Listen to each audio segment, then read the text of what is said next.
This person was from Arizona.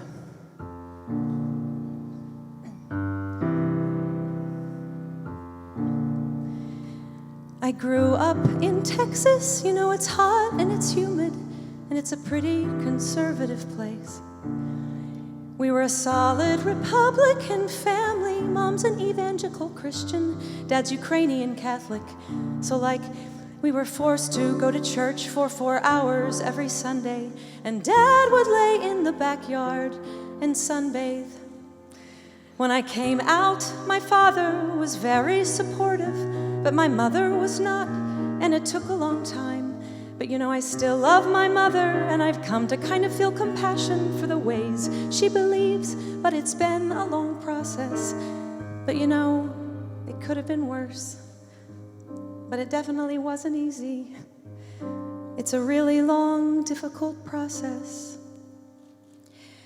I got into porn, I think I was 21. 'Cause you know, after college, I'd taken out a shit ton of loans, and there was no possible way on earth I could ever pay it back. But you know, education shouldn't only belong to the rich. So like, fuck it, I took out the loans, and I started doing porn. But the problem with porn, it's a big corporation. They just need content, you know what I mean. And you know, I'm older, I'm not necessarily getting offered as much work, and it's not like there's, you know, a retirement plan. And it's not like they put models on like a healthcare plan so they could get Truvada or, you know, make an effort to protect their lives or their health, 'cause it's too expensive. But it's like, it's my only source of income, really. So yeah, I enjoy it. I mean, there are worse ways to make money.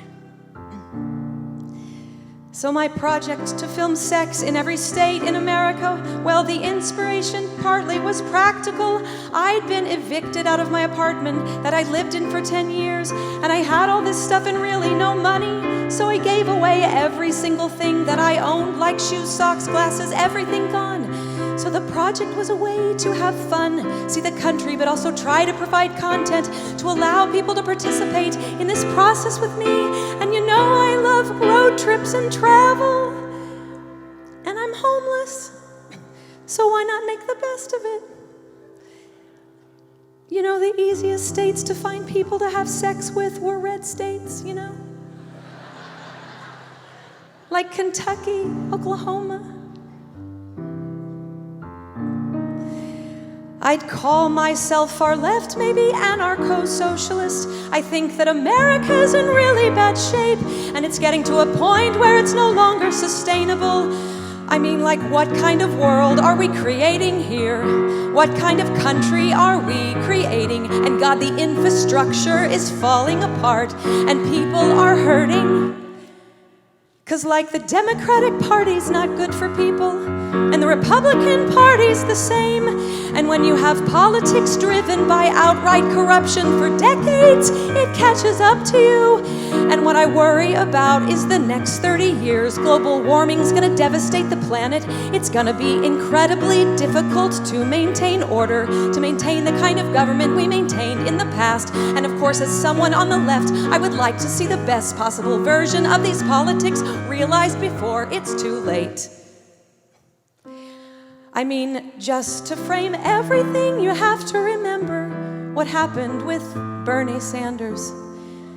The Democratic Party could have decided, hey, we have this candidate who's pretty damn popular, who's pretty progressive, and instead they decided to stop that process, and that is simply to say there's no hope. They don't believe in progressive politics. They don't believe in economic mobility. They don't believe in helping poor and working class people. They believe in war and not being honest. I'm so fed up. I'm like, anything we can do to destroy, it's a good thing. There's no reclaiming or resuscitating this country's political culture. So I'm honestly more on the side of Donald Trump's supporters. That's maybe the silver lining in this election cycle, that people get used to this authoritarian figure who might be the wrong kind, the Donald Trump kind, and see what that kind of rule is like. And like, ask for a better version of it. 'Cause honestly, after the election, Michael, can you see a way forward that's positive, Michael? When you imagine the future, aren't there going to be whole parts of the earth that are inhabitable? Are we going to be this callous nation that lets people starve to death? But where are all of these people gonna go, Michael? You'll want to protect yourself. That's people's instincts. Can you see either party getting us through these crises? Because that is the future we face. And you know it's gonna be pretty horrible here. Don't you think that too, when you think about it at all? Don't you? Don't you? I'm probably not gonna vote. But one thing I think I have going on in my favor, at least at this point in my life, is this whole network of really beautiful human beings, people who will be there for me, who have been there for me. And yeah, that's my only hope. I don't think, that it's a big hope. But like, that is salvation, I think, for me in the future. Like for people to work less and travel the country and not have a lot of possessions. And eat good food and see natural wonders and incredible light cultures you didn't know existed. I mean, that's what we should all be doing.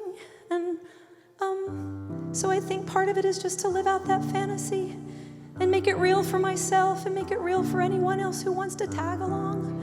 Like if we can imagine a world like that and can work towards a means to get there. And it's beautiful. It's beautiful. It's beautiful.